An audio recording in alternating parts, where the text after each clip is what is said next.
Hey everyone, welcome back. I am so incredibly thrilled to have you here for today's explainer. We're going to just skip all the long intros today and jump right into the actual practice. So this is ACIM Lesson 117, which is a review of Lessons 103 and 104. Look, if you've been searching for a really practical way to just reset your mindset and tap into a deeper sense of peace, you're in exactly the right place. Okay, let's dive into this. The two core tenets we're reviewing and really putting into practice today are Lesson 103, which states, God, being love, is also happiness. And then Lesson 104, I seek but what belongs to me in truth.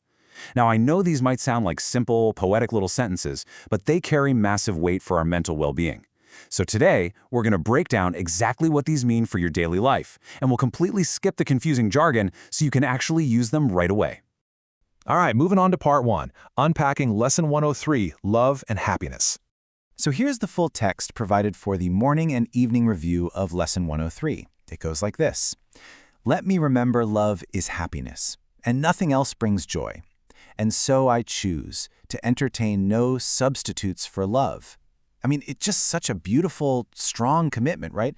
But what does it actually mean to entertain no substitutes when we're just going about our busy daily lives?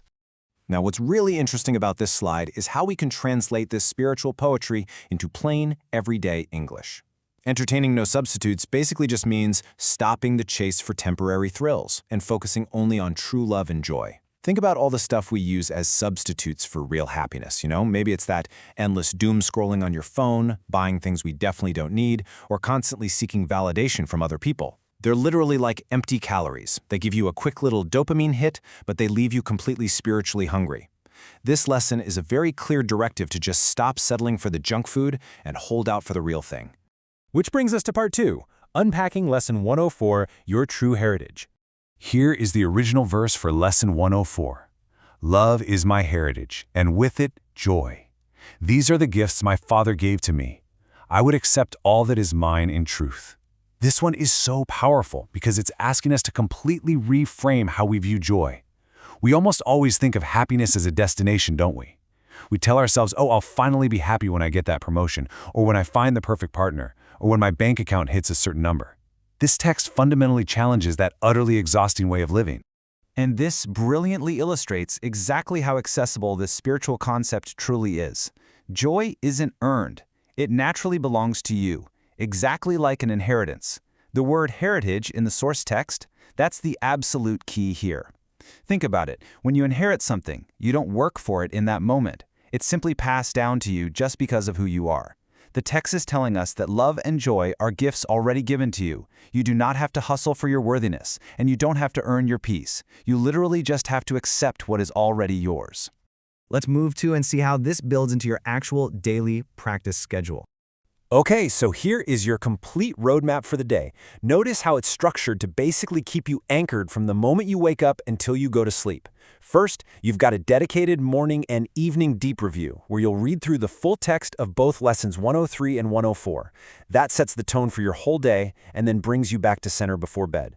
Then, throughout the actual day, you alternate. On the hour, every single hour, you repeat, God, being love, is also happiness. And then on the half hour, you repeat, I seek but what belongs to me in truth. Let's just walk through what a typical hour actually looks like so you can really visualize this. Imagine it's, say, 2 p.m. At the top of the hour, step 1, you just pause whatever you're doing for a few seconds and recite Lesson 103. Then, at 2:30 p.m., step 2, you pause again and recite Lesson 104. Step 3 is just repeating this throughout your day. Honestly, you can just set a really gentle alarm on your phone or your smartwatch to remind you. It takes literally 5 seconds, but it acts as this incredible mental reset button, repeatedly pulling you out of the daily stress and right back into a state of peace. It's totally achievable. All right, let's head into our final review and reiteration. So the crucial point is coming right back to these two specific phrases. 103, God, being love, is also happiness. And 104, I seek but what belongs to me in truth. Whenever you feel that anxiety creeping in today, or you find yourself chasing those empty, temporary thrills we talked about a minute ago, come back to these two sentences. They are your absolute anchor for today. Let's quickly summarize our core takeaways here. First, remember that true happiness only comes from love. Accept no substitutes. Second, joy is your natural heritage. You definitely don't have to earn it, you just have to accept it. And third, commit to the schedule. deep reviews in the morning and at night, and those super quick mental check-ins every half hour. Oh, and by the way, if you found this explainer helpful in breaking down these concepts, please do hit that like button and subscribe. We absolutely love creating these clear, accessible breakdowns for you, and it really truly helps support the work we're doing here. As we wrap up today, I really want to leave you with one final provocative thought to carry with you. If joy is your natural inheritance, what substitutes for love are you ready to let go of today? Like, are you ready to finally drop the stress, the mindless scrolling, or that totally exhausting need to prove yourself to everyone else? Just think about it as you start your hourly practice. Thank you so much for joining me for this explainer. Have a wonderful, deeply focused day, and I'll see you next time.